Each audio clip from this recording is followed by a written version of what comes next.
Hello friends, তোমরা সবাই কেমন আছো? আশা করছি তোমরা খুব ভালো আছো। আগের ব্লগে তোমাদের সাথে শেয়ার করেছি যে ফাইনালি আমরা বুদ্ধ মন্দির পৌঁছে গেছিলাম। তারপরে পৌঁছে যা যা আমরা নিয়ে এসেছিলাম বাড়ির থেকে এখানে দেওয়ার জন্য ঠাকুরের কাছে, তো সেগুলো এক এক করে সব কিছু দিয়ে দিয়েছিলাম। সবার জন্যই এনেছিলাম। আর এটা হচ্ছে আমাদের এখানে কলপত্র বলে। এখানে তুমি যার যা মনোকামনা চাপে ওই অনুযায়ী তুমি এখানে জিনিস দিতে পারো। তাহলে তোমার যত কিছু দুঃখ কষ্ট আছে সব দূর হয়ে যাবে, মনোকামনা পূর্ণ হবে আর তোমার সব সময় সুস্থ থাকবে।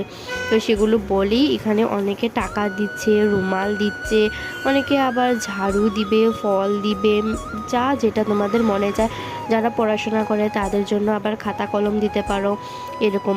আর আমরা এখান থেকে মিষ্টি নিয়ে গেছিলাম বাড়ির থেকে, তো যার জন্য দেখো একটা সুন্দর করে থালি সাজিয়ে সেখানে ফল মিষ্টি সব কিছু দিয়ে দিলাম ঠাকুরের কাছে। মা বাবা বোনু সবাই মিলে এখানে দিয়ে দিয়েছে। আর তারপর দেখো এখানে আমাদের বুদ্ধ পতাকা উত্তোলন করা হচ্ছে।